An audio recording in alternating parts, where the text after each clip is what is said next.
আজি খন্তেক সময় আগতে হাগ্ৰামা মহিলা ডাঙৰীয়া তেখেতৰ বক্তব্যত কৈছে যে 6 জনগোষ্ঠী জনজাতিকৰণ কৰাৰ যিটো সিদ্ধান্ত কেন্দ্ৰীয় চৰকাৰৰ তৰফৰ পৰা লোৱা হৈছে, এই সিদ্ধান্তক লৈ নানা ধৰণৰ অপপ্ৰচাৰ চলিছে। যেনেধৰণে নাগৰিকত্ব সংশোধনী বিধেয়ক 2016ক লৈ অপব্যাখ্যা চলিছে, অপপ্ৰচাৰ চলিছে। আমি আপোনালোকক সুস্পষ্টভাৱে জনাব বিচাৰিছো, ভাৰত চৰকাৰৰ পৰা যি সিদ্ধান্ত হৈছে, এই সিদ্ধান্ত কেন্দ্ৰীয় চৰকাৰৰ মাননীয় গৃহমন্ত্ৰী ৰাজনাথ সিং ডাঙৰীয়াই উভয় সদনতে ৰাজ্যসভা আৰু লোকসভাত এই সিদ্ধান্তক লৈ সুস্পষ্ট কেন্দ্ৰীয় চৰকাৰৰ দৃষ্টিভংগী ব্যাখ্যা কৰিছে। অসমৰ 6 জনগোষ্ঠীক জনজাতিকৰণ দিয়াৰ গোটেই প্ৰক্ৰিয়াটোত যাতে বৰ্তমান যিসকল জনজাতীয় সম্প্ৰদায়ৰ লোক আছে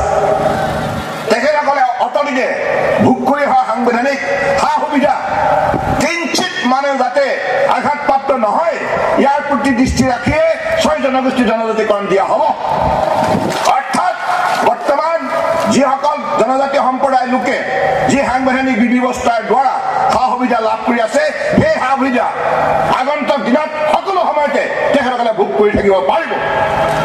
সম্পূৰ্ণৰূপে সুৰক্ষিত তেখেতসকলৰ স্বাৰ্থ আৰু তেখেতসকলৰ অস্তিত্ব, তেখেতসকলৰ সা সুবিধা।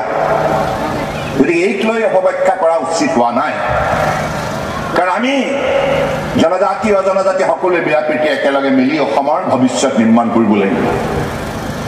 আজি যেনেধৰণে কোৱা হৈছে নাগৰিকত্ব সংশোধনী বিধেয়ক 2016 যদি গৃহীত হয় 1,90,00,000 বাংলাদেশৰ পৰা মানুহ আহি আমাৰ খিলঞ্জীয়া ভূমিপুত্ৰৰ মাটি ভেটি কাঢ়ি ল'ব, ভাষা সাহিত্য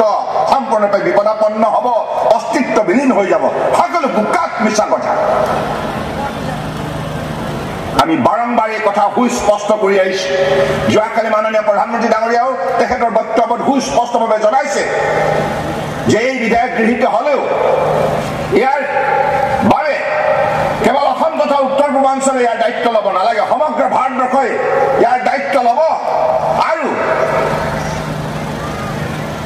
এই বিধেয়ক গৃহীত হলে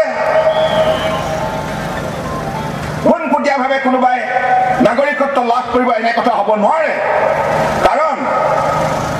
যিকোনো এগৰাকী ব্যক্তিয়ে 3খন ৰাষ্ট্ৰৰ পৰা ধৰ্মীয় উৎপীড়নৰ বলি হৈ যদি ভাৰতবৰ্ষত আশ্ৰয় লৈছে, প্ৰথমতে য'ত সেইগৰাকী ব্যক্তি আছে সেই জিলাত উপায়ুক্তৰ ওচৰত সেইগৰাকী ব্যক্তিয়ে আবেদন জনাব লাগিব।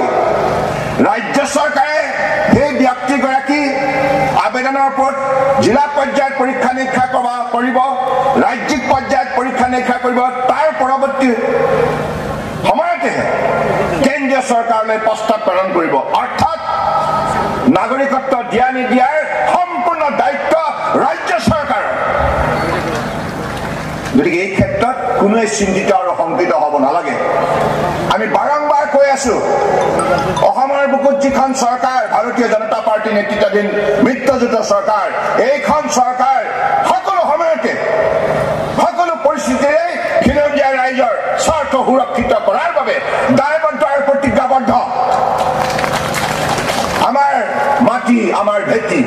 আমাৰ কৃষ্টি, আমাৰ সংস্কৃতি, আমাৰ সভ্যতা, ৰীতি নীতি, সাহিত্য, অস্তিত্ব, স্বাভিমান ৰক্ষা কৰাৰ দায়িত্ব আমি সাংবিধানিকভাৱে লৈছো আৰু ইয়াক নিষ্ঠাৰে পালন কৰাৰ যাত্ৰাত আমি দৃঢ়তাৰে আগবাঢ়িছো। পৰম শ্ৰদ্ধা ৰাইজ, আগন্তুক দিনত আমি নিশ্চিতভাৱে অসমৰ বুকুত যিমান সংখ্যক আমাৰ খিলঞ্জীয়া ভূমিপুত্ৰ আছে, এই খিলঞ্জীয়া ভূমিপুত্ৰসকলৰ অসম সাহিত্য সভাকে আৰম্ভ কৰি বড়ো সাহিত্য সভা, যিমান আমাৰ নিজৰ খিলঞ্জীয়া থলুৱা ভাষা আছে, এই ভাষাৰ উন্নতি সাধনৰ বাবে এইবাৰ ৰাজ্যিক চৰকাৰৰ বাজেটত আমি ভাষা উন্নয়নৰ বাবে সুকীয়াকৈ বাজেট ধাৰ্য কৰিছো। অৰ্থাৎ কোনো ভাষা ইয়াত বিলীন হ'ব নোৱাৰে, প্ৰতিটো ভাষা যাতে শ্ৰীবৃদ্ধি হ'ব পাৰে, ইয়াৰ প্ৰতি লক্ষ্য ৰাখি ৰাজ্য চৰকাৰে পোনপ্ৰথমবাৰৰ বাবে এনেধৰণৰ শক্তিশালী ব্যৱস্থা বাজেটত ধাৰ্য কৰিছে গতিকে আমি আমাৰ অসম আমাৰ মাটি আমাৰ অধিকাৰ ইয়াক সাব্যস্ত কৰাৰ বাবে এইখন চৰকাৰ প্ৰতিজ্ঞাবদ্ধ গতিকে অসমৰ কোনো খিলঞ্জীয়া ভূমিপুত্ৰ আমাৰ চৰকাৰৰ কাৰ্যকালত কোনো যুক্তিতে অকলশৰীয়া হ'ব নোৱাৰে তেখেতসকলৰ নিৰাপত্তাৰ দায়িত্ব নিষ্ঠাৰে পালন কৰাৰ বাবে এই চৰকাৰৰ মুৰব্বী হিচাপে আজি মই মুখ্যমন্ত্ৰী আসনত অধিষ্ঠিত হৈছো আৰু আপোনালোকে মোক সেইভাৱে এই দায়িত্ব অৰ্পণ কৰিছে আজি হাগ্ৰামা মহিলাই ডাঙৰীয়াই এই বৃহত্তৰ বিটিচি এলেকাত বসবাস কৰা প্ৰতিটো জাতি জনগোষ্ঠী ভাষা ভাষী ধৰ্মাৱলী লোকৰ স্বাৰ্থত দিনে নিশাই কাম কৰিছে সেইবাবে ইয়াত কোনো বৈষম্য নীতি তেখেতে হাতত লোৱা নাই সকলোকে মৰ্যাদা দিছে হিন্দুৱে হওক মুছলমানে হওক খ্ৰীষ্টানে হওক সকলোৱে ইয়াত সন্মান পাবলৈ সক্ষম হৈছে সকলো বড়োৱে হওক ৰাজবংশীয়ে হওক ৰাভাই হওক গাৰোৱে হওক বামুণে হওক কোচে হওক কলিতাই হওক গোৰ্খাই হওক আদিবাসীয়ে হওক বঙালী হওক বিহাৰী হওক এই